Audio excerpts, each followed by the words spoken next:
$400,000 never reached your account, and the deal closed exactly as you agreed it. Nobody cheated you.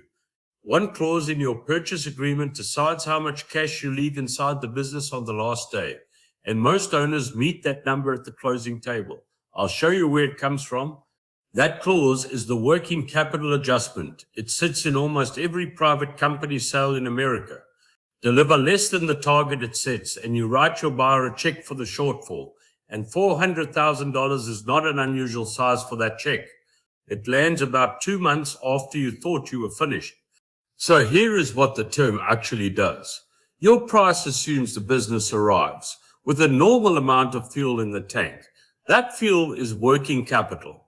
It's the money tied up in running the place day to day.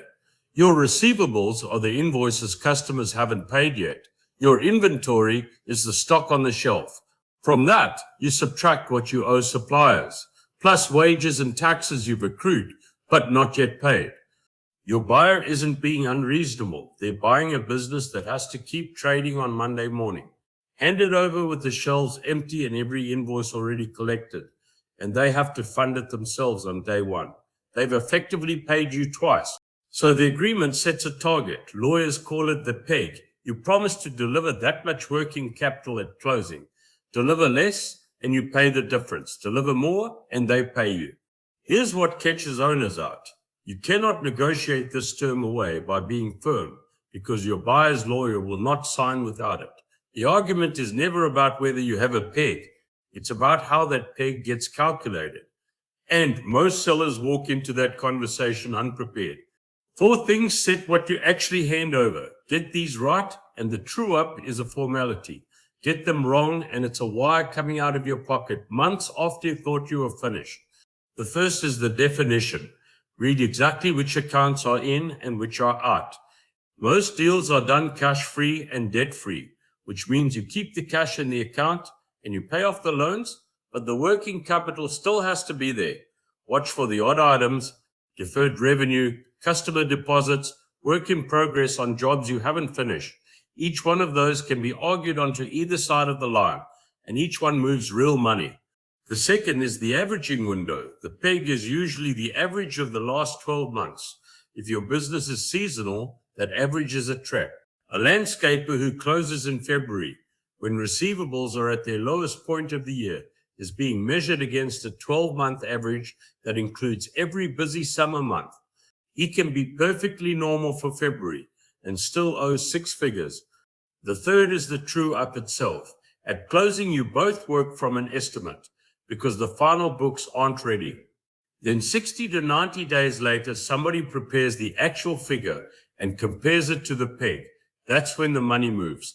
Read the dispute clause while you still have leverage, because it names who prepares that statement, how long you have to object, and which accountant breaks a tie. The fourth is what you do in your last few months, and this is where honest owners hurt themselves. Chasing every receivable hard, letting stock run down, stretching your suppliers.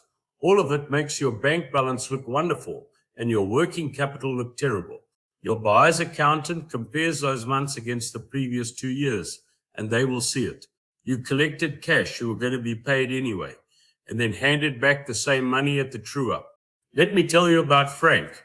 Frank built a commercial landscaping company outside Columbus, Ohio, and sold it for $6 million. His peg was set at $1.2 million, the 12-month average. He closed on the 14th of February. February is the bottom of his year. His crews weren't billing. His receivables had been collected over the winter, and he'd deliberately run his materials inventory down because he'd been told to hand over a clean business.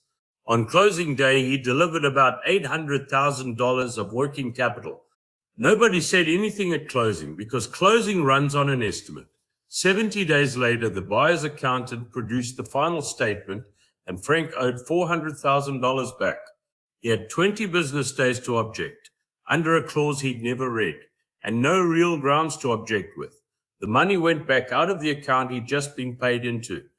The frustrating part is how fixable it was. Frank's advisors could have argued for a seasonally adjusted peg, measuring February against previous Februaries rather than against the summer. They could have set the peg on a 3-month average around his likely closing date. Either of those would have been a normal, winnable negotiation in the letter of intent. By the time the number showed up in the purchase agreement, it had already hardened, and by the true-up, it was arithmetic. Frank sold well. He negotiated the price hard, and he got it. The $400,000 came off a term he'd never been told to look at. 3 things to take out of this. Your price assumes a normal level of working capital comes with the business, and that promise is written into the agreement as a target you have to hit. How that target is calculated is negotiable, and seasonality is the single biggest argument you have. So raise it in the letter of intent while the terms are still soft. The money actually moves 60 to 90 days after you thought you were done. So read the true-up and dispute clauses before you sign anything. If you're heading toward a sale, I've put together something to help you see the whole picture before you're sitting at a closing table.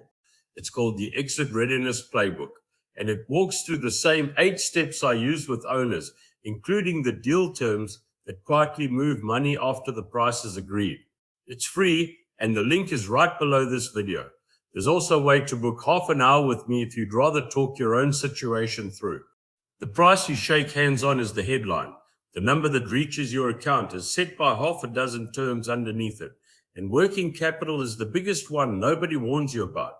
Ask whoever is advising you one question this week. What is my peg, and how was it calculated? If they can't answer that clearly, you're not ready to sign.